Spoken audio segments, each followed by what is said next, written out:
Hola, buenos días chicos.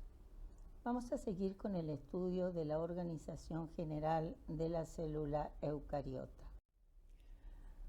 Hoy nos abocaremos al estudio del núcleo celular, nucleolo, cromatina y cromosomas.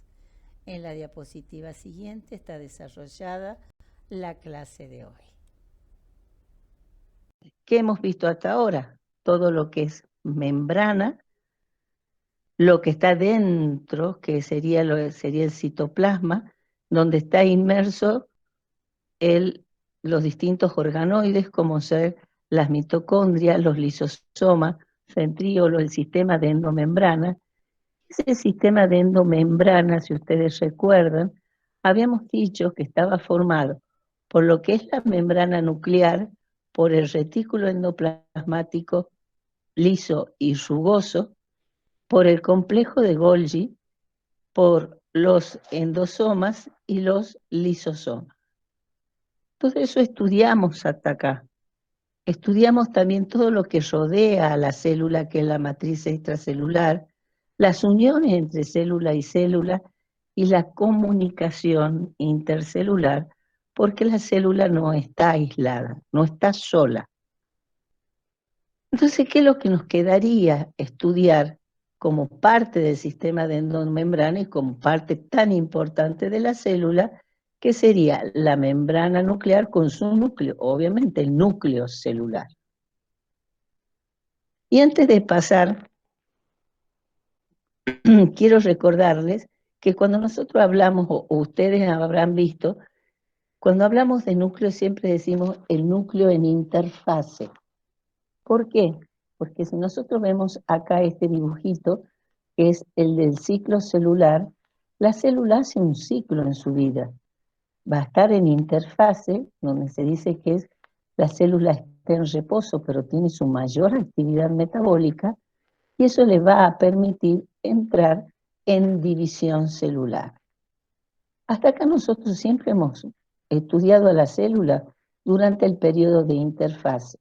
Y para poder observarlo al núcleo y estudiarlo al núcleo, tenemos que estar en este periodo, en el periodo de interfase.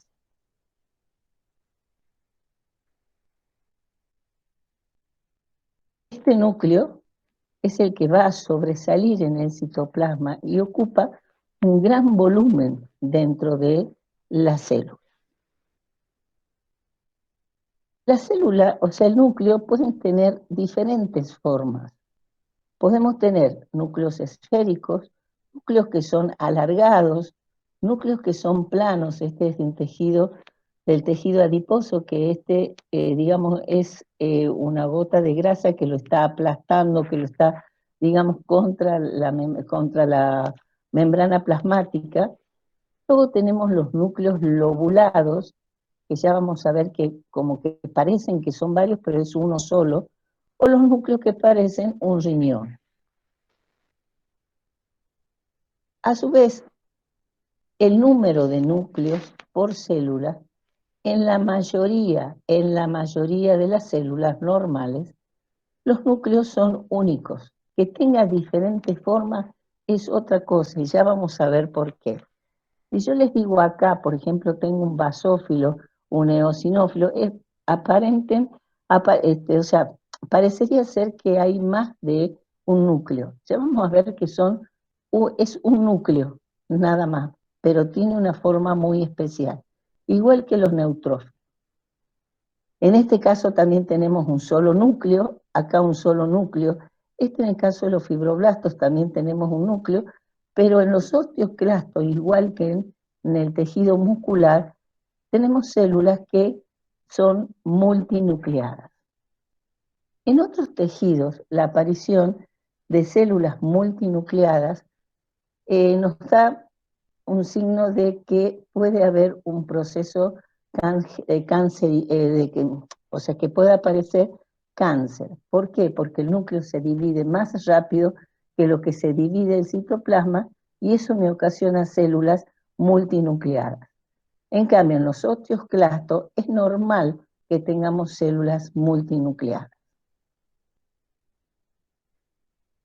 Cuando yo les dije recién de que aparentemente es como si tuvieran varios núcleos, como en el caso de los polimorfos nucleares, este es un neutrófilo. Ustedes dirán, bueno, este es un núcleo, este es otro y este es otro. No, es un solo núcleo que tiene varios lóbulos y esos lóbulos están unidos por fibras de cromatina. Entonces, parecen tener muchos núcleos, pero no es un solo núcleo y que pueden tener diferentes formas. De ahí el nombre de polimorfo, muchas formas de núcleo. Los polimorfonucleares, en los glóbulos blancos, serían los neutrófilos, los eosinófilos y los basófilos. Los que se encuentran en mayor cantidad son los neutrófilos. Y cuando vean ahora el práctico, desgraciadamente no lo van a poder ver al microscopio, pero sí van a poder observar las láminas de cómo se observan los glóbulos blancos en el microscopio. Parecen muchos núcleos, pero es uno solo. Eso no se olviden porque puede generar alguna confusión. Bien, vamos a estudiar ahora qué se observa en el núcleo de afuera hacia adentro. De afuera hacia adentro, el núcleo tiene una membrana que es doble, que es la que se va a continuar con el retículo endoplasmático rugoso. Decía es que forma parte del sistema de endomembrana. Esta membrana nuclear es una membrana doble, no continua, sino que presenta como orificios en donde se va a ubicar el complejo del poro. En la parte interna se va a ubicar lo que se llama la lámina nuclear, y esto me va a englobar lo que sería el nucleoplasma.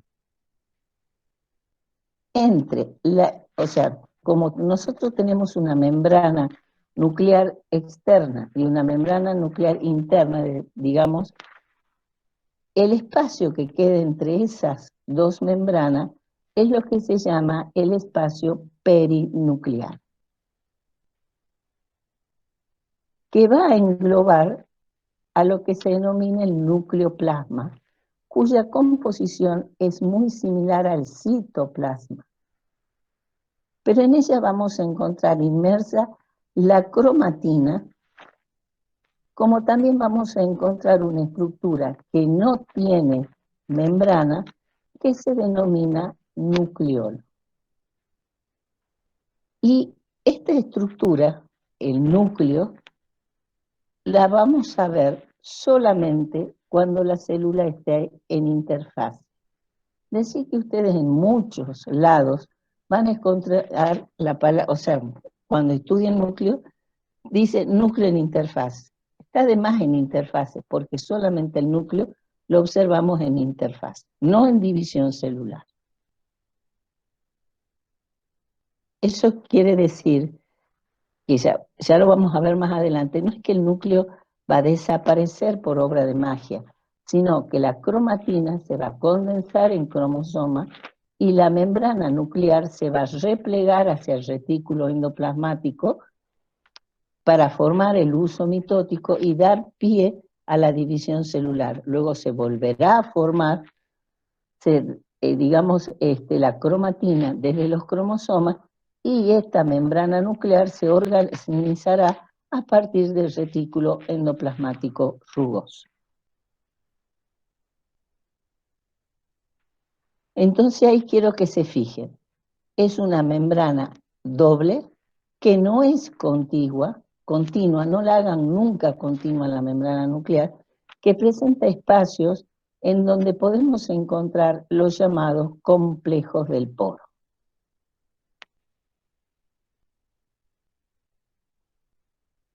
Si ustedes observan acá, la parte externa de la membrana nuclear se continúa con el retículo endoplasmático rugoso. La membrana interna o la parte interna está en contacto con lo que se llama la lámina nuclear, y a su vez esa membrana nuclear, porque es membrana, o sea, ¿cómo está formada? por proteínas, por lípidos, y tiene obviamente proteína de transmembrana, que va a permitir unir la membrana nuclear con la lámina nuclear, y a su vez unir con diferentes partes de la cromatina, que generalmente son las zonas que van a formar los telómeros en el cromosoma. También se va a poder observar acá el poro que está formado, o que en ese lugar se va a encontrar un complejo de proteínas denominado complejo del poro. Entonces vamos a estudiar cada uno de los elementos que podemos encontrar en el núcleo, siendo disculpen, el espacio perinuclear entre la membrana externa y la membrana interna. Esto le puse, es una microfotografía electrónica, un microscopio electrónico de Vallido, en donde ustedes pueden observar que este es el núcleo, y se puede observar como que eso incluye los poros de la membrana nuclear. Es un proceso que sí han visto ustedes, que es el que permite estudiar membrana. Se hizo una criofractura y luego un proceso para poder estudiar con un microscopio electrónico. Entonces vamos a ver ahora cómo está formado ese complejo del poro. El complejo de poro es un complejo de proteínas que se va a encontrar en ese hueco que no lo termina de llenar la membrana nuclear. Está formado por 8 proteínas de transmembrana llamadas columnas proteicas. ¿Qué serían estas? Es decir, si acá es la membrana nuclear, esta es la membrana nuclear, esta es la externa, la interna, la externa, la interna. Estas columnas se colocan al lado de la membrana. Pero fíjense ustedes que sale la naturaleza, que si ustedes tuvieran estas columnas, ¿qué pasaría? La columna subiría, bajaría. No se quedaría quieta. Entonces, hay otras proteínas, llamadas proteínas de anclaje, que van a actuar como remache, o si ustedes les quieren llamar como un clavo, que uno la clavas a la columna proteica a la membrana, de tal manera que esta columna no se mueva, y estas columnas son las que le van a permitir que se queden en el lugar. De estas proteínas de anclaje van a salir otras proteínas llamadas proteínas radiales. Esas proteínas radiales van a permitir que este orificio que quede y que permite comunicar el citoplasma con el núcleo sea más grande o más pequeño, dependiendo el tipo de partícula que vaya de un lado hacia el otro. Pero también tenemos que estar seguros que el material que viene desde el citosol caiga en el núcleo. Para ello, desde estas columnas proteicas nacen una fibrilla por donde se van a guiar este material que va a caer dentro del núcleo, y una vez que caigan dentro del núcleo, lo van a hacer también en una zona muy especial denominada jaula nuclear. ¿Cómo está formada esa jaula nuclear? También por fibrillas proteicas que se unen en la parte inferior, y se asegura de esta manera que el material que va desde el citoplasma hacia el núcleo caiga en forma correcta dentro del núcleo.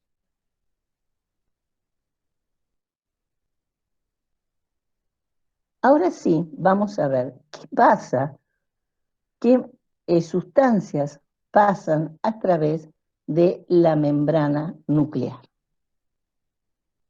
Primero, tenemos que tener en claro, como siempre, que hay dos tipos de transporte. Uno con gasto de energía y otro sin gasto de energía.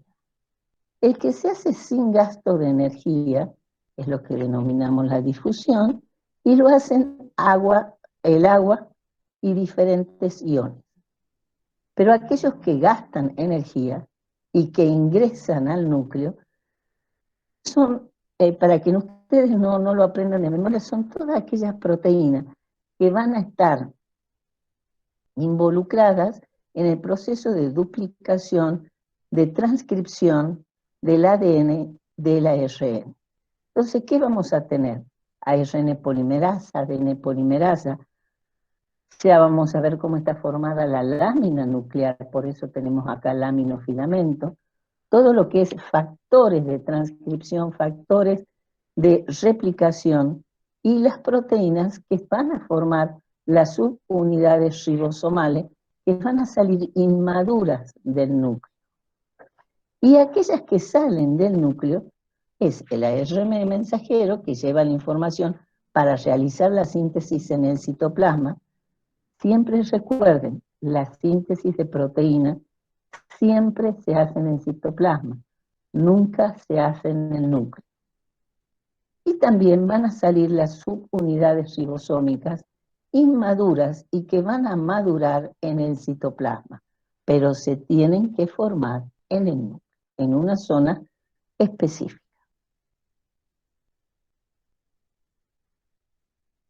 Para que esto ocurra, necesitamos saber que hay dos tipos de enzimas, tanto una en el citoplasma y otra en el núcleo, que juegan un rol muy importante en el pasaje de sustancias del núcleo al citoplasma y del citoplasma al núcleo. En el citoplasma de la célula se encuentran unas enzimas que se llaman GAP, que viene de proteína con actividad GTPase. ¿Qué hacen las GAPs? Permiten que el GTP se transforme en GDP más fósforo inorgánico.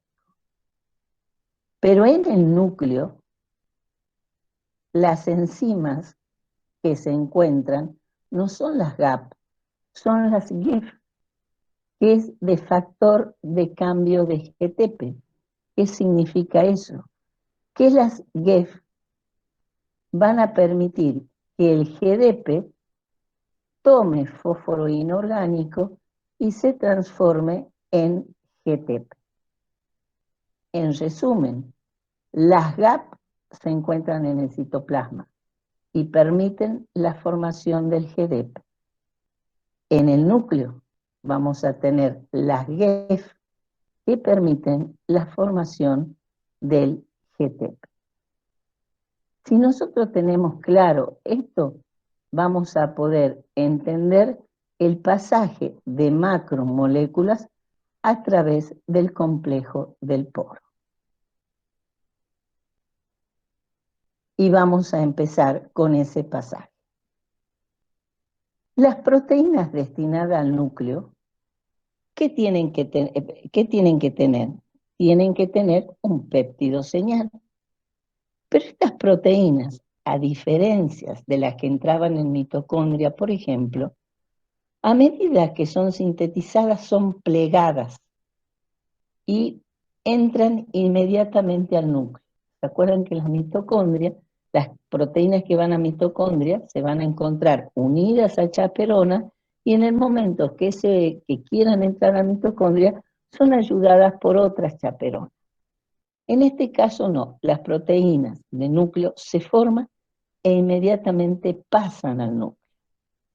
¿Cuál es el péptido señal? Porque se acuerdan que teníamos que tener una dirección que me diga que esa proteína va a cumplir su función en el núcleo. Para ello, esa proteína que va a ingresar al núcleo, su péptido señal es un NSL, o sea, señal que va a tener una señal nuclear. Cuando se sintetiza la proteína con este péptido señal, se va a unir a otra proteína por medio de ese péptido señal que se denomina la importina. Se une proteína con péptido señal a la proteína que la va a ayudar a ingresar al núcleo y que se denomina importina. Entonces vamos a tener formada la proteína, que es la importina, con su péptido señal, y la proteína que va a ingresar. Pero no solamente necesitamos la importina, sino que ya vamos a ver que también necesitamos de energía. Y para tener la energía, este complejo proteína, péptido señal, importina, se va a colocar muy cerca de una proteína llamada RAN-GDP, ¿sí? Que se va a transformar luego en GTP. Necesitamos incorporarlo al GDP dentro del núcleo. Entonces, este complejo proteína, péptido, importina, se va a colocar muy cerca de esta RAN-GDP. Recuerden que nosotros tenemos las GAP en el citoplasma, por lo tanto, no tenemos posibilidad de formación de GTP, sino formación de GDP. Por eso la RAN se llama RAN-GDP, se pone muy cerquita de la importina con la proteína. No forman ni se unen. Pasan por el complejo del poro y una vez que llegan al núcleo están las GEF. ¿Qué hacían las GEF? Permitían que el GDP se transforme en GTP. Entonces inmediatamente esta RAN-GDP se transforma en RAN-GTP, permitiendo la liberación de la proteína con su péptido señal. Pero esta proteína, que ya tiene un GTP, se une fuertemente a la importina que ha entrado. ¿Por qué se tiene que unir fuertemente la RAN con la importina? Para formar un complejo que tiene que salir del núcleo. Yo lo único que tengo que dejar en el núcleo es la proteína nuclear. Entonces, entran, la RAN-GDP se transforma en RAN-GTP y se une fuertemente a la importina. Esto tiene que salir al citoplasma. ¿Por qué? Porque tengo que tenerla lista para la entrada de otra proteína. Entonces, sale por el complejo del poro, pero apenas llegan al citoplasma, está la GAP. Entonces, ¿qué hacen las GAP? Permiten la formación de GDP, liberan la energía del GTP y separan la RAN de la importina. Entonces la importina ya está lista para la llegada de otra proteína que necesita ingresar al núcleo y también deja en libertad a la RAN-GDP. Lo hagamos en resumen. Proteína que ingresa al núcleo con su péptido señal se une a la importina fuertemente. Este complejo se pone muy cerca de la RAN-GDP. Ingresan al núcleo, donde están las GEF. La RAN se convierte en GTP, se unen fuertemente a la importina, liberan la proteína nuclear y al salir del núcleo en el citoplasma, actúa la GAP, se transforma la RAN-GTP en GDP y libera la importina, lista para ser utilizada nuevamente. ¿Queda claro eso? Porque ahora tenemos que ver al revés. Lo que está en el núcleo, que pase al citoplasma. ¿No hay preguntas hasta acá? Uy, perdón. Quería ver el chat y... Entendido. Perfecto. Vamos a la otra. Ahora vamos a ver al revés. O sea, ¿Qué pasa cuando una proteína tiene que salir del núcleo? Tengan en cuenta que, ¿qué proteínas pueden salir? Proteínas que ya han sido utilizadas, proteínas que van a que ya han, digamos, que ya han cumplido su función, entonces tienen que salir para poder desnaturalizarse en el citoplasma, pero también podemos tener las ribonucleoproteínas que están formando, digamos, las subunidades ribosomales inmaduras. Entonces, ¿qué pasa en el núcleo? En el núcleo la proteína que va a salir también tiene un péptido señal que se llama NES, que viene de señal de exportación nuclear, o sea que va a ser exportada, sacada del núcleo. Y acá en vez de actuar una importina, va a actuar una exportina, es decir, la voy a exportar a la proteína. Y también hay una RAM, pero a diferencia de que nosotros teníamos en el citoplasma, recuerden que acá las GEF hacen que las RAM se mantengan no fosforiladas, sino como GTP. Entonces, la RAM que está con el GTP se va a unir a la exportina fuertemente y este complejo exportina RAN-GTP va a permitir la unión de la proteína con su péptido señal que va a tener que ser exportada.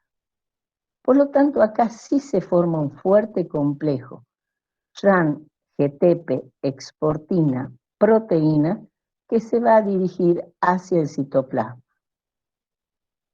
Este complejo sale por el complejo del poro, pero ¿qué pasa? Recuerden, ¿qué tengo en el citoplasma? Las GAP. ¿Qué hacen las GAP? Transforman el GTP en GDP. Y en el momento que el GTP se transforma en GDP, se libera la proteína en el citoplasma, se desprende la RAN de la exportina y vuelven al núcleo, pero dejando siempre la proteína que era de exportación en el citoplasma. En uno se formaba un complejo con los tres, la RAN, en este caso la RAN, la exportina y la proteína. Juntos van hacia el citoplasma. En el otro caso era un complejo importina, proteína, y la RAN se colocaba muy cerquita. Y recién en el núcleo se formaba ese complejo RAN-importina. O sea, es todo un recambio, es decir, lo que yo tengo en el núcleo pasa al citoplasma, pero luego tiene que volver. O lo que tengo en el citoplasma pasa al núcleo, pero tiene que volver al citoplasma, tienen que ser reutilizados. Entonces acá las GAP y las GEF juegan un rol muy importante, porque eso va a permitir o no la liberación de energía.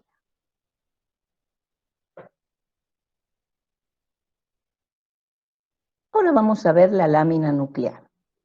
Algo de la lámina nuclear habíamos estudiado nosotros, es una lámina que se va a encontrar, es un grupo de proteínas que se encuentran en el núcleo por debajo de la membrana nuclear y va a permitir, de acuerdo a las proteínas de transmembrana de la membrana nuclear, unirla a la lámina nuclear abajo y a su vez que la cromatina, especialmente la zona que va a formar los telómeros de los cromosomas, permanezcan unidas a esa lámina nuclear por diferentes tipos de proteínas llamadas la laminina A, B y C.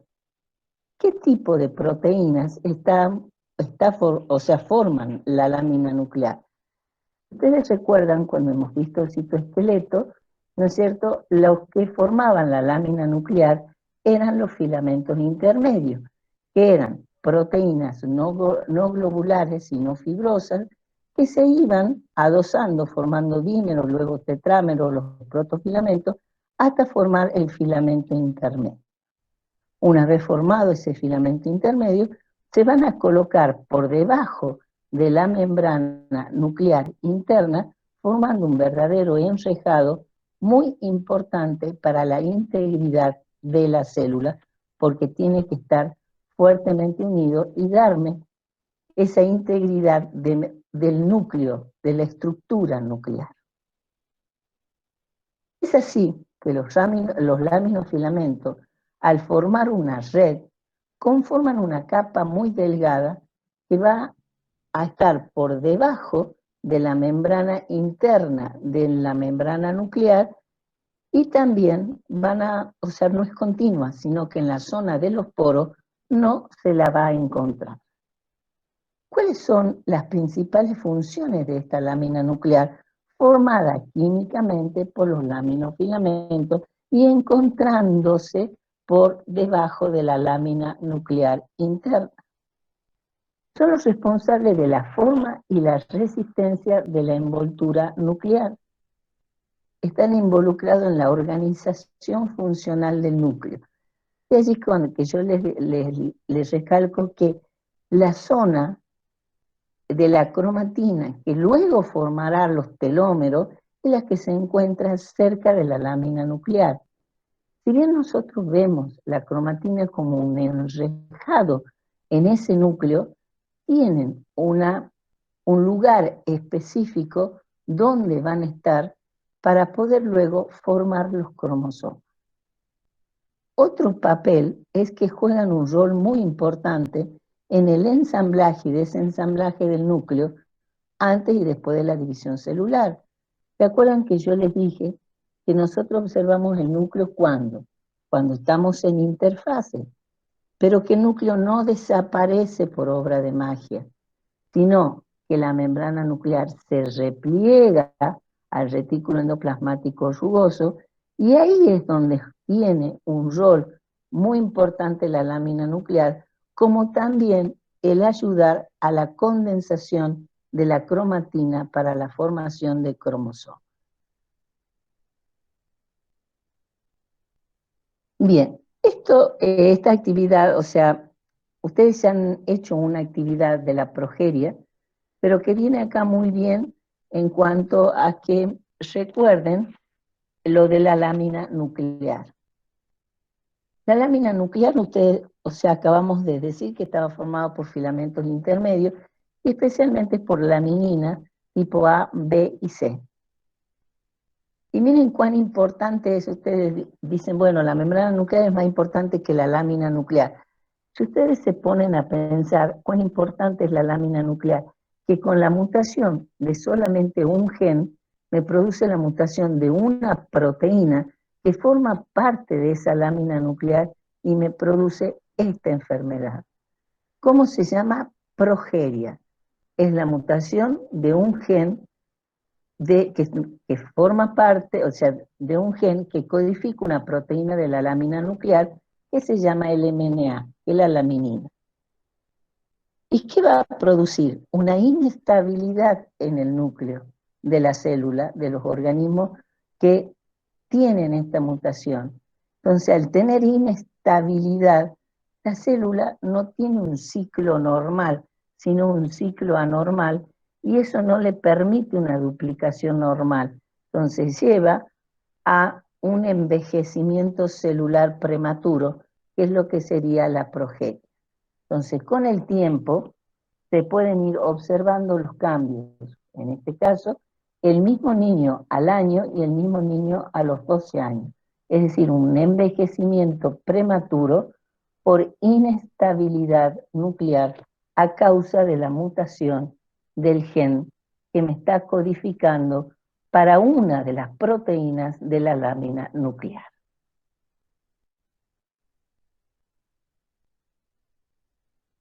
Bien, ahora vamos a pasar a estudiar esa estructura que yo les decía que hay en el núcleo y que no contiene membrana y se denomina nucleolo. ¿Cómo? O sea, químicamente, ¿cuál es la función del nucleolo? Principalmente es ARN y ribonucleoproteína. pero también tiene una pequeña cantidad de ADN. Y generalmente se dice ADN asociado al nucleolo, porque al no tener membrana es como que el ADN que está rodeándolo se introduce y vuelve a salir. Entonces siempre hay ADN en el nucleolo, pero los principales componentes son ARN y ribonucleoproteína. ¿Cuál es la ultraestructura del nucleolo? El nucleolo tiene dos ultraestructuras. Una región a la cual le denominamos región fibrilar y otra región a la cual le denominamos región granular. Acá decimos región fibrilar, parte central, región granular, parte periférica. Esto es como ver que estudiar de memoria, pero no, lo vamos a ver a esta diapositiva y luego vamos a pasar a un esquema en donde ustedes van a razonar y no se van a olvidar nunca dónde está la región fibrilar y dónde está la región granular. La región fibrilar se dice en la parte central. ¿Por qué en la parte central? Porque es donde se sintetiza el ARN de 45S y se da los primeros pasos del procesamiento de la formación de las subunidades ribosomales. En cambio, la región granular, que ya está en la zona periférica, es donde ya se encuentran las subunidades ribosomales, pero no maduras, sino en distintos estadios de maduración. Por eso es granular, porque tengo subunidades ribosomales. Entonces, vamos en un gráfico, ya lo vamos a analizar bien para que ustedes no se olviden. ¿Cuáles son las principales funciones del nucleolo? La síntesis de ARN y el ensamblaje de las subunidades ribosómicas. ¿Por qué? Recordemos, los ribosomas que encontramos en el citoplasma eran de 80S, formados por dos subunidades, la subunidad mayor de 40S y la subunidad menor y la subunidad mayor de 60S. Esta subunidad menor está formada por un ARN ribosómico de 18S. Acuerden que ese es unidades SBERBE, unidades de sedimentación. Y aparte de tener ese ARN de 18S, tiene 33 ribonucleoproteínas. O sea que la subunidad menor solamente tiene un solo ARN, pero tiene a su vez 33 ribonucleoproteínas. La subunidad mayor tiene 3 ARN ribosómicos, el de 28, el de 5,8 y el de 5S, a los cuales se les adosa 50 ribonucleoproteínas. Entonces, todo esto tiene que ensamblarse en el nucleolo. Se tiene que ensamblar las 33 proteínas con el ARN de 18S para formarme la subunidad menor, y las 50 ribonucleoproteínas se tienen que ensamblar con estos 3 ARN para formar la subunidad mayor. Entonces, veamos cómo va o qué pasa en el nucleolo y cómo salen esas subunidades ribosomales. Vamos a ir paso por paso para que ustedes no se pierdan en el gráfico, y cualquier cosa que no me entienden, yo preferiría que abran el micrófono porque no estoy leyendo los chats. Creo que, perdón. Entonces ustedes abren el micrófono y me preguntan. Vamos a ubicarnos en el gráfico. Esta es una parte de una célula en donde yo tengo el citoplasma, tengo el núcleo, esta es la membrana nuclear, y esto es el nucleolo. Que fíjense, está hecho con guiones porque no tiene membrana. Dentro del nucleolo se va a formar lo que se denomina el ARN de 45S. Es decir, primero se va a transcribir y se va a formar este ARN. Este ARN de 45S tan grande se va a dividir en ARN de 18S, de 28S y de 5,8S. O sea, que de este ARN de 45 yo tengo estos tres ARN. Se separa en tres ARN diferentes. Pero yo necesito otro ARN, que es el ARN de 5S. Ese ARN de 5S, perdón, no se forma en el nucleolo, sino que se va a formar cerca del nucleolo, dentro del núcleo, en una región cerca del nucleolo, y una vez que esté formado va a ingresar al nucleolo. Entonces, del 45S tengo 18, 28 y 5,8S, y el de 5 ingresa al nucleolo. Entonces ahora tenemos que ensamblar. ¿Cómo se va a ensamblar? El de 18S se va a ensamblar con 33 proteínas y van a formar la subunidad menor. Mientras que el mayor, la subunidad mayor, se va a ensamblar el de 28, el de 5,8S y el de 5 más 50 ribonucleoproteínas. Entonces acá quiero que ustedes analicen. La zona central del nucleolo, ultraestructuralmente, era la zona fibrilar. ¿Por qué la zona fibrilar? Porque yo tengo ARNs y proteínas que no se han ensamblado todavía. No tengo grumos, digamos, no tengo gránulos, tengo todo como fibrillas. En cambio, en la zona periférica del nucleolo, ¿qué tengo? Ya tengo los gránulos preribosomales o ribosomas inmaduros. ¿Por qué no pueden madurar estas subunidades ribosomales en el nucleolo? Porque en el momento que maduren estas subunidades, va a permitir la síntesis proteica, cosa que hemos dicho que no puede haber síntesis de proteína en el núcleo. Entonces, estas partículas que no han madurado todavía y que están en la zona granular del nucleolo, van a pasar al núcleo y luego salir al citoplasma, en donde termina su proceso de maduración, ya sea con incorporación de algunas proteínas, con algún cambio conformacional en las proteínas, y madura. Entonces yo tengo que recién en el citoplasma la subunidad mayor va a madurar, lo mismo que la subunidad menor, y van a estar listas para recibir un AR mensajero que va a formar proteínas que van a pasar al núcleo y que van a ayudar a realizar luego todo el proceso de formación de ADN ARN 45S, la división del ARN en tres tipos de ARN y la incorporación de ese ARN 5S. ¿Queda claro? Bueno, si no han abierto sus micrófonos, seguimos.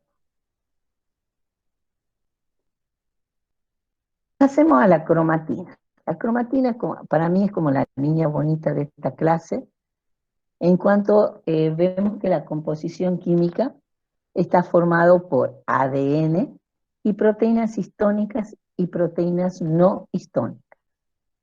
Las proteínas histónicas son las llamadas H1, H2A, H2B, H3 y H4. ¿Cómo se disponen o cómo está formada la cromatina? ¿Dónde actúan esas proteínas para ayudar al ADN?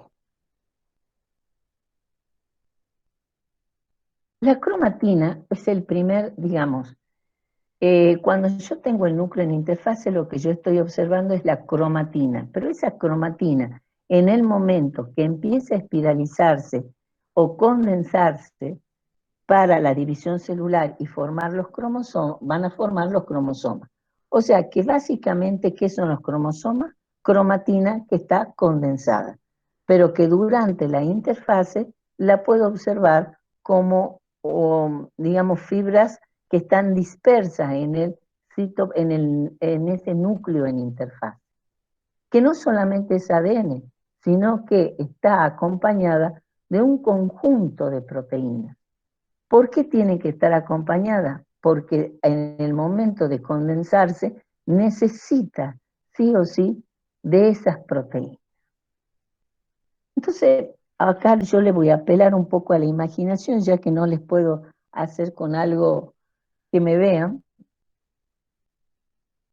Primero, para que el ADN empiece a condensarse, ustedes tengan en cuenta que el ADN es como un hilo, largo, largo, largo, que se va a encontrar, digamos, no condensado durante la interfaz. ¿Cómo hace este hilo largo, largo, para empezar a condensarse? Y es como que ustedes formen algo que va a empezar a condensarse, condensarse, condensarse cada vez más, pero si ustedes tienen un hilo, ¿con qué, en dónde se va a apoyar ese hilo para empezar a condensarse? Necesitamos un apoyo. Y ese apoyo va a ser un conjunto de proteínas. Ese conjunto de proteínas, al cual le vamos a denominar octámero, y ya vemos por qué, están formados por proteínas histónicas. Octámero, porque son 8 proteínas. Son 2H2B, arriba y abajo, y 2H2A.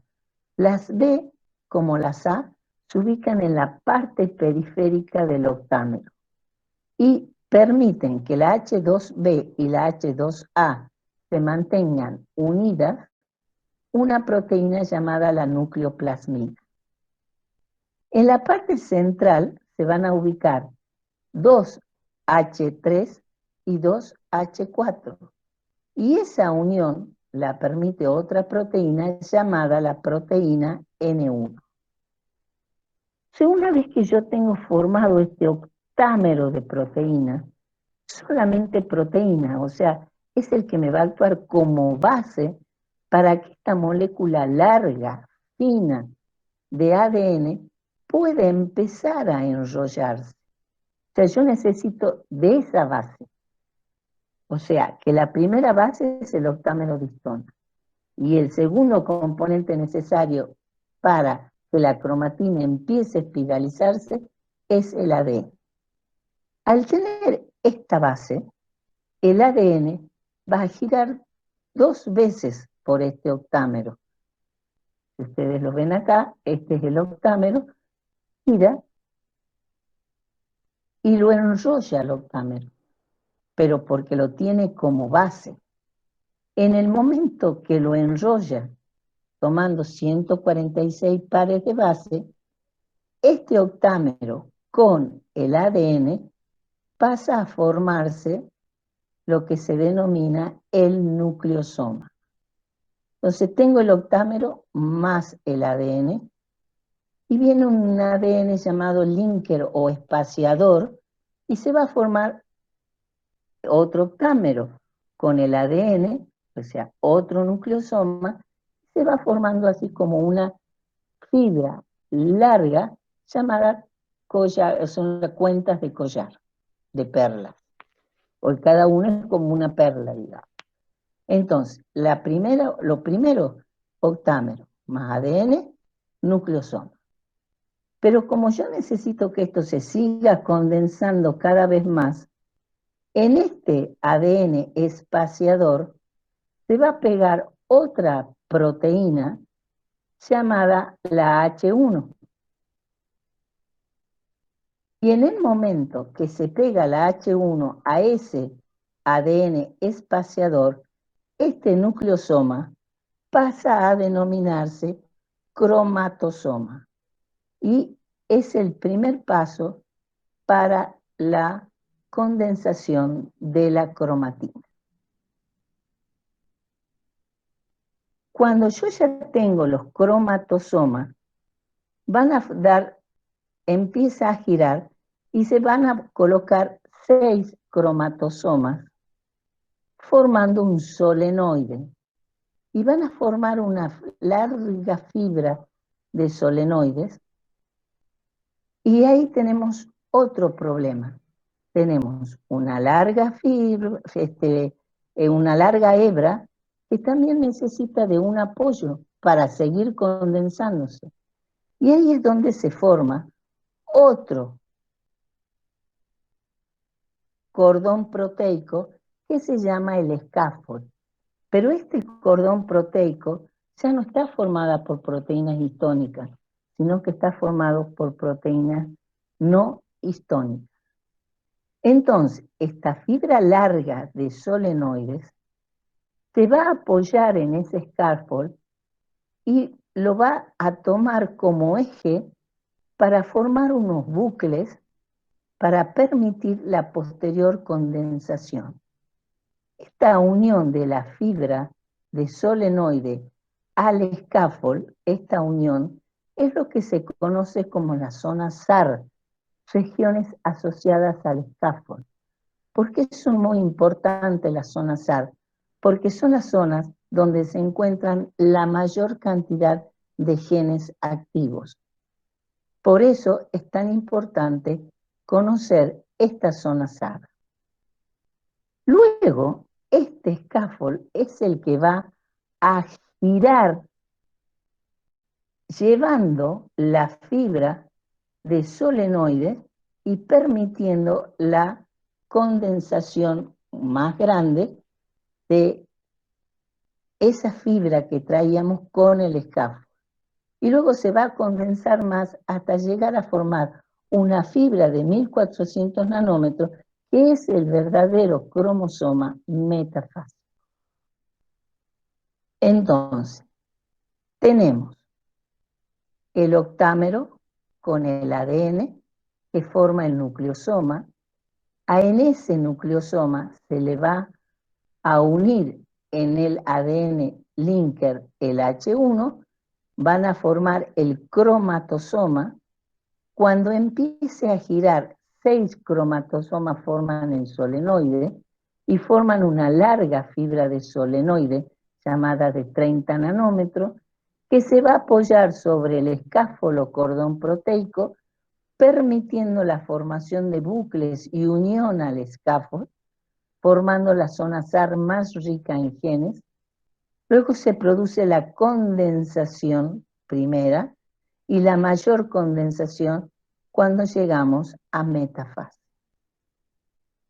Y ahí podemos observar ya no la cromatina desespiralizada, sino los cromosomas, que es la cromatina espiralizada. Obviamente con la ayuda de las proteínas histónicas y no histónicas. Entonces yo les puse acá un videíto que lo vamos a pasar para que puedan entender.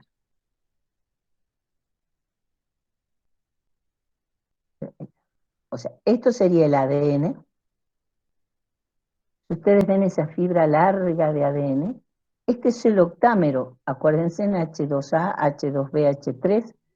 Va a girar ese ADN, va a formar los nucleosomas. Esta es la H1 que se va a pegar y van a formar los cromatosomas. El nucleosoma es esto nada más. Con el H1 son los cromatosomas. Ahora fíjense, cuando empiecen a girar, 6 cromatosomas forman el solenoide. Esto es el solenoide. Entonces se va a formar una fibra larga de solenoide. Ya se forma. Entonces tenemos esta fibra de solenoide, que en cada giro tenemos 6 cromatosomas, pero si no tenemos ahora un apoyo para que esta fibra siga condensándose, no se va a poder condensar. Entonces ahí aparece el scaffold proteico con proteínas no histónicas en donde se va a adosar esta fibra de solenoide formando la zona SAR más rica en genes, y ahora es el scaffold que tiene la unión de esta, que tiene unido esa fibra larga de solenoide, la que va a girar y va a dar lugar a la formación de los cromosomas. Obviamente esto todavía nos queda, esto sería un cromosoma no metafásico, porque en la metafase es cuando adquieren el mayor grado de condensación. ¿Queda claro hasta ahí, chicos? ¿Sí? Bueno. Vamos a seguir. Los cromosomas, los bonitos cromosomas. Cromosomas es conocido como cuerpo coloreado. Y lo vamos a observar como tal, como cromosoma, como cromatina condensada. ¿En qué etapa? Ya no en la etapa de interfase, sino en la etapa de división celular. ¿Cuáles son las partes del cromosoma? ¿Por qué les puse acá? Este es un cromosoma metafásico, en donde la constricción primaria es lo que se denomina centrómero. Los extremos de los cromosomas se denominan telómeros. Lo que yo tengo de telómero a telómero es lo que se conoce como cromátide. Telómero a telómero. Lo que va de telómero a centrómero es brazo. Por lo tanto, en un cromosoma que está en división celular y está en metafase, ¿qué tengo? 2 cromátides, porque va de telómero a telómero, y 4 brazos de telómero a centrómero.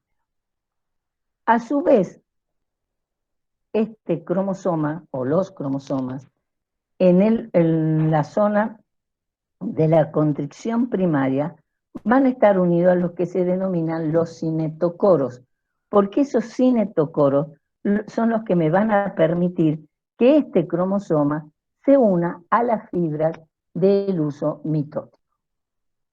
Entonces, vamos de a poco.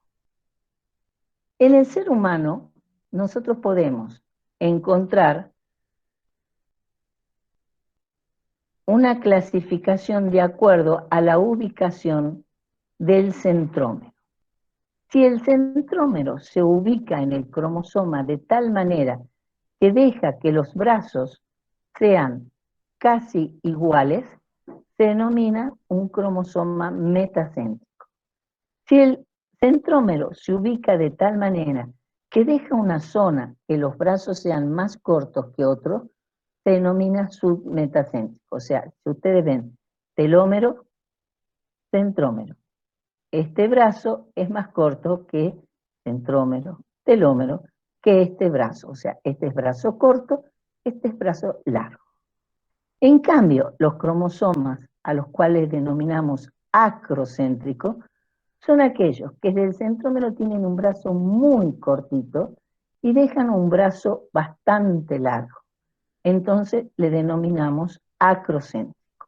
Y en esa zona, donde se encuentra el brazo cortito como muñón, aparecen las zonas satelitales y aparecen el tallo satelital y aparecen los satélites.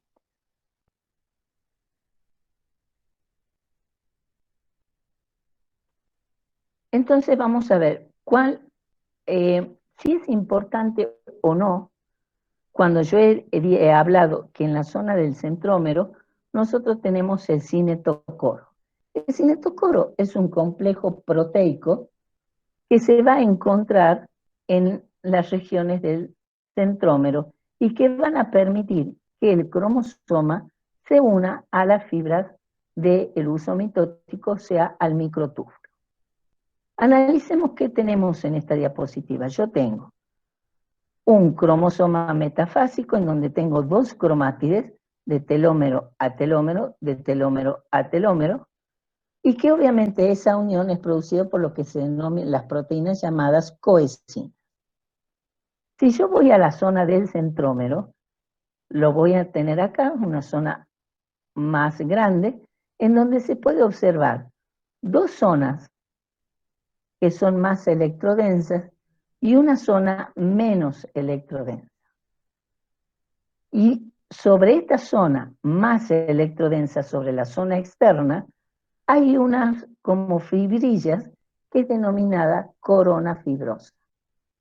Entonces, yo no voy a leer esto, sino les voy a ir indicando para que el cromosoma metafásico esté en el plano ecuatorial, necesito que se una a las fibras del huso y mediante la despolarización y polimerización de las fibras del huso, lo ubiquen en el centro, en el plano ecuatorial.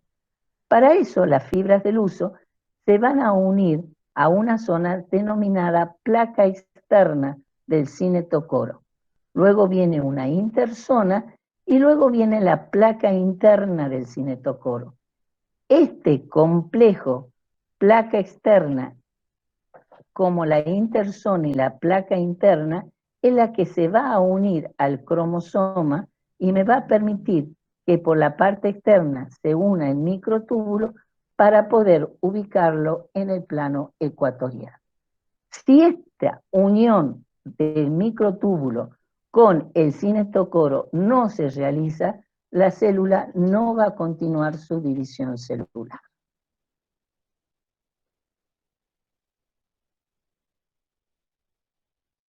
Bien,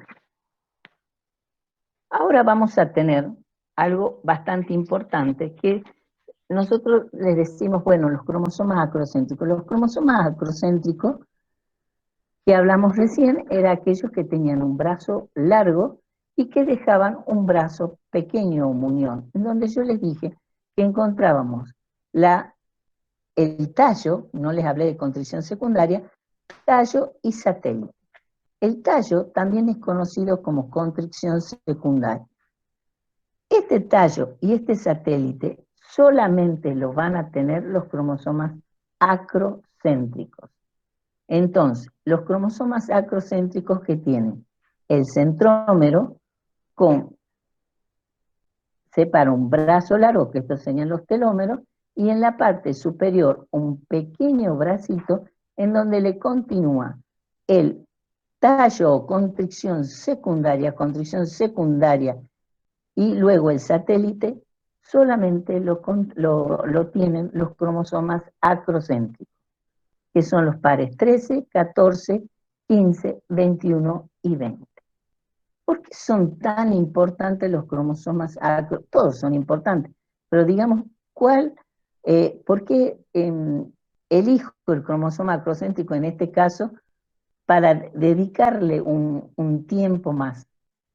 Porque en esta constricción secundaria o tallo de los cromosomas acrocéntricos se encuentran los que se denominan los organizadores nucleolares. ¿Qué significa los organizadores nucleolares? La misma palabra lo está diciendo. Son los formadores del nucleolo. Entonces, cuando ustedes les pregunten de dónde surgen el nucleolo, de los organizadores nucleolares que se encuentran en la constricción secundaria o en el tallo de los cromosomas acrocéntricos, ya tanto grandes como pequeños. Entonces, si nosotros tenemos acá, en donde no lo tenemos todavía los cromosomas, están condensándose. Fíjense en cómo se ubican. Se van a ubicar los cromosomas acrocéntricos, pero la zona del tallo la colocan tan cerca que en el momento que se descondensen, van a formar el nucleolo en una célula en interfaz. Pero cuando se empiecen a condensar, van a dar a la formación de los cromosomas acrocéntricos. Entonces, esto no se olviden nunca. La zona del tallo o constricción secundaria se van a ubicar de tal manera que al despiralizarse, podemos decir, dan lugar a la formación del nucleolo y siempre esos organizadores están en los cromosomas acrocéntricos en la constricción secundaria, y es de allí que es tan importante estos cromosomas pequeños, porque son muy pequeños comparados con los metacéntricos y submetacéntricos.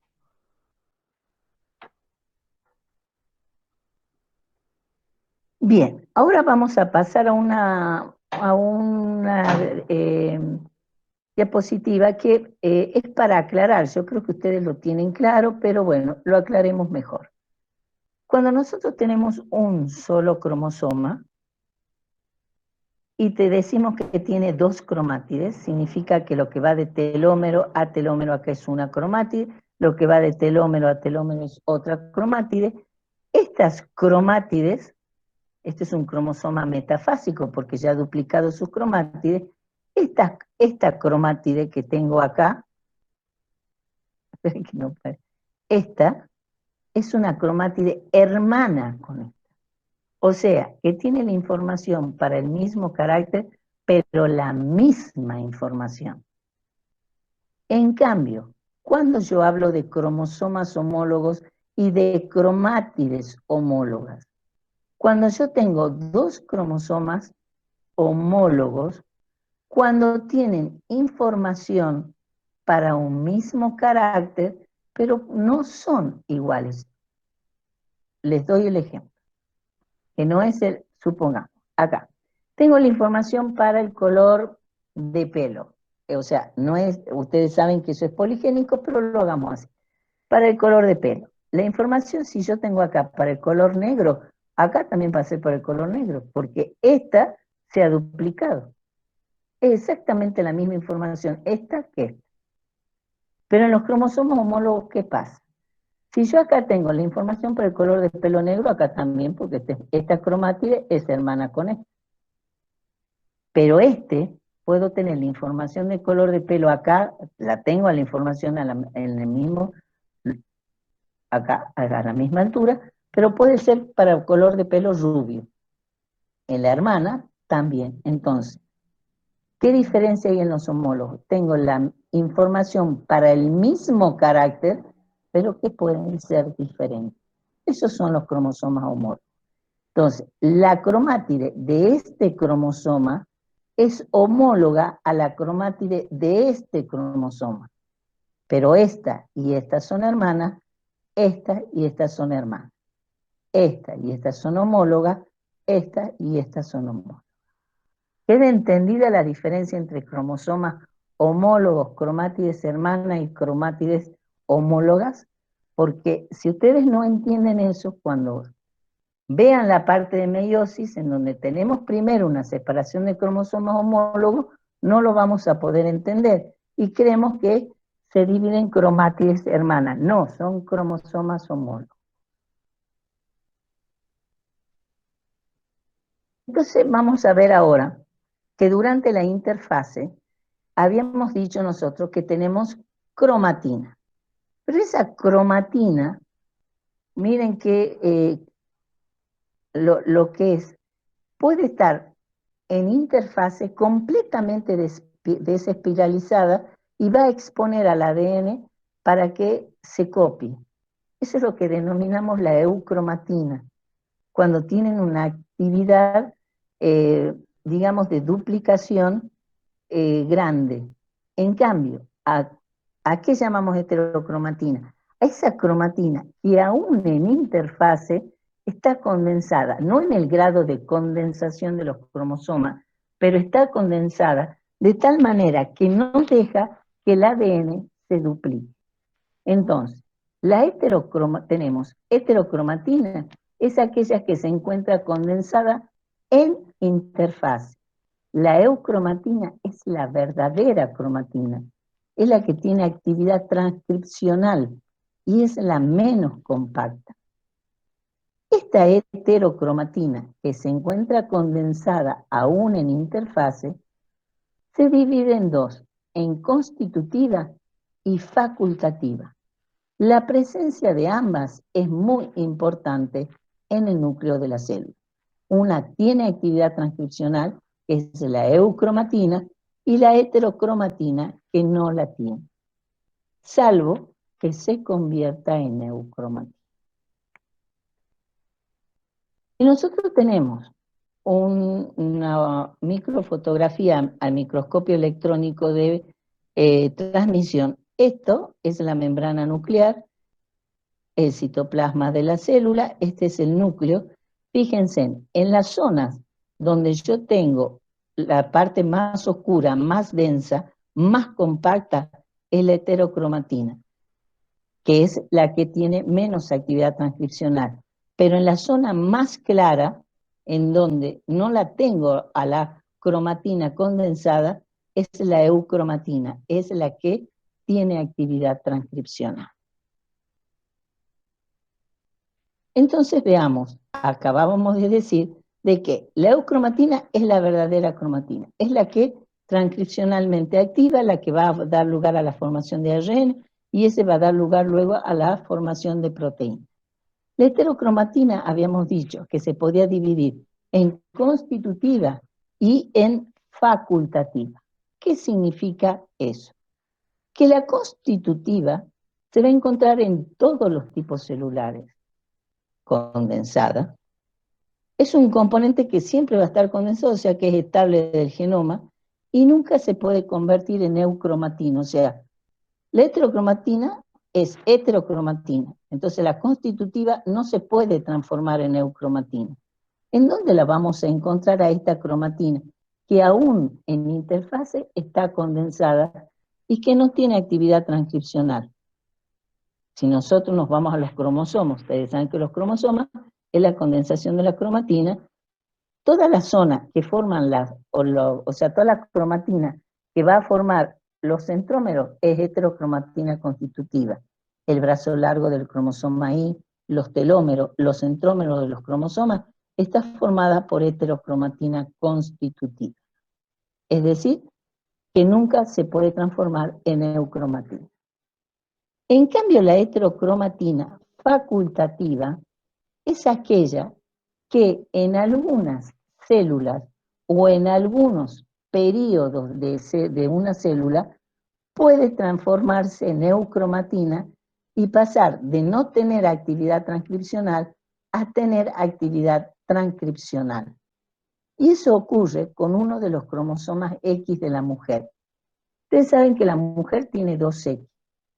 Uno de esos, en etapas tempranas del desarrollo embrionario, esos dos cromosomas X están como eucromatina, pero en un determinado estadio, uno de esos X pasa a convertirse en heterocromatina, pero es facultativa, porque primero ha sido eucromatina. O sea que en una etapa ha sido eu, y luego pasa a ser hetero. Entonces, la cromatina constitutiva nunca puede pasar a eucromatina, siempre va a ser heterocromatina. En cambio, la facultativa va a depender el estadio o de depender el tipo de célula en muchos casos para que pueda pasar a eucromatina y ser transcripcionalmente activa, aún en cortos periodos.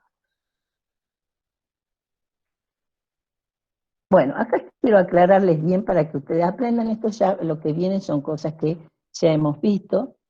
Siempre que se hable de N en una célula, en cuanto a cantidad de cromosomas, en el humano el N significa que tiene 23 cromosomas.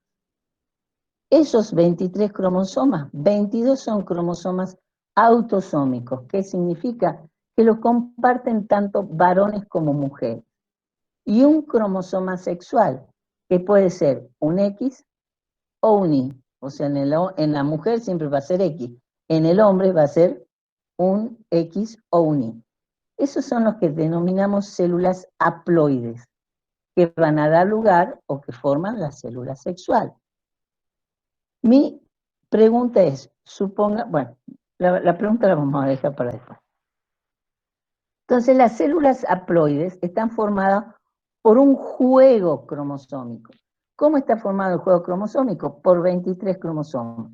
22 cromosomas autosómicos y un cromosoma sexual. Fíjense en cómo se pone.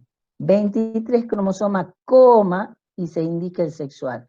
No se pone ni más ni nada. No, coma. Acá tengo 23, coma, y. ¿Qué significa? que dentro de esos 23 tengo un cromosoma sexual que es Y. Acá, dentro de esos 23, tengo un cromosoma sexual que es el X. En cambio, en las células diploides, tengo dos juegos cromosómicos. Al tener dos juegos cromosómicos, tengo 46 cromosomas. ¿Qué significa eso? Que 44 cromosomas son autosómicos, que los compartimos tanto varones como mujeres, pero hay dos cromosomas sexuales, que en el caso de la mujer son iguales, XX, y en el caso del hombre es un X y un Y. Por lo tanto, ¿cómo se indica esto? 46, XX. Dentro de esos 46 tengo dos sexuales. Acá, dentro de estos 46, tengo dos sexuales, pero un X y un Y. Estas células diploides forman las células somáticas. Todas las células de nuestro cuerpo son somáticas, excepto las células sexuales o gametas, que van a ser células haploides. Entonces, si nosotros hemos visto el ciclo, no estudiamos ahora el ciclo celular, que tenemos una etapa que es de interfase y luego de división celular, en donde la división celular es la división del núcleo y luego la división del citoplasma, vamos a ver que en este periodo estamos hablando de cromatina, que con el tiempo se va a ir espiralizándose para que cuando entremos en la división celular, esa cromatina se haya espiralizado y forme los cromosomas para dar lugar a la división celular, mitosis o meiosis.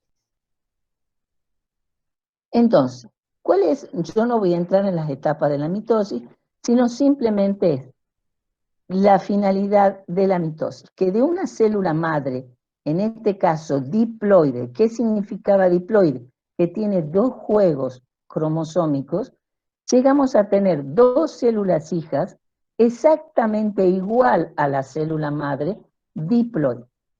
Lo único que les voy a decir que si ustedes ven, en la placa ecuatorial se han colocado los cromosomas y que en la anafase lo que yo tengo es separación de cromátides, ¿qué? Cromátides hermanas.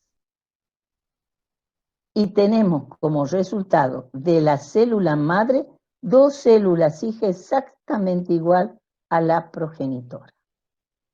En cambio, en la meiosis, perdón, en la mitosis se da en todas las células somáticas, excepto en las células sexuales.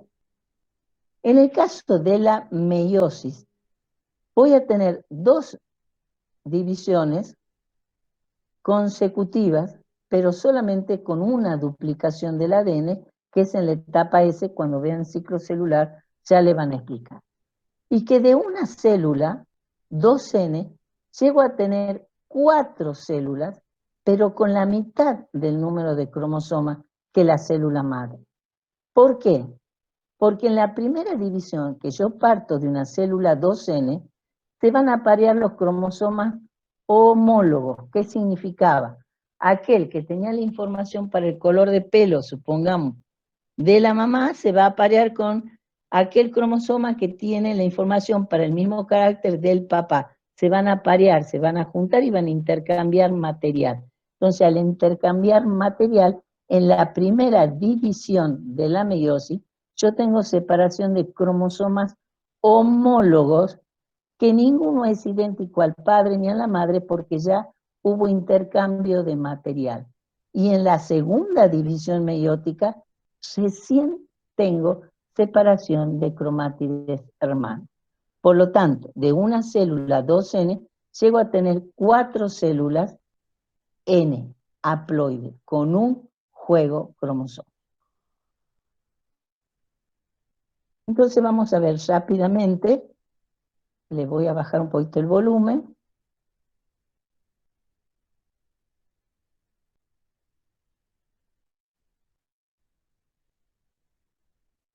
Entonces, tengo la meiosis, la mitosis, y vamos a ver qué es lo que sucede en el periodo de interfase. Se van a condensar en ambos casos, tanto en la meiosis como en la mitosis, pero fíjense en la meiosis, durante la profase se van a aparear los cromosomas homólogos, van a intercambiar material van a formar la metafase 1 y se van a separar los cromosomas homólogos. En cambio, en la segunda división, tengo separación de cromátides hermanos. Entonces, de una célula madre tengo 4. En la mitosis tengo separación de cromátides hermanos. Por lo tanto, tengo 2 células hijas exactamente igual a la progenitora.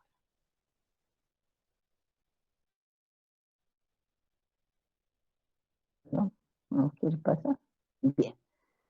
Entonces, vamos a hacer un resumen. La mitosis, ¿cuál es la finalidad? Obtener células hijas idénticas a la progenitora.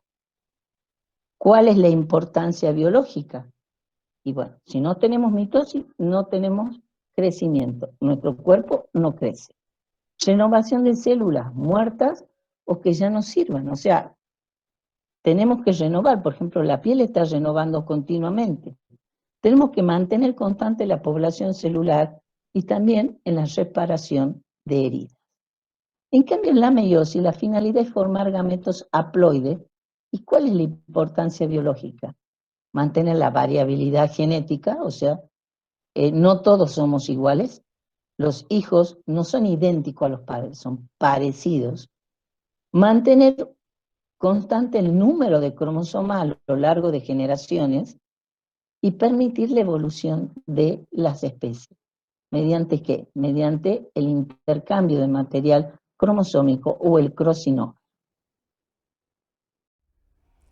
Bien, con esto damos finalizada la clase de hoy.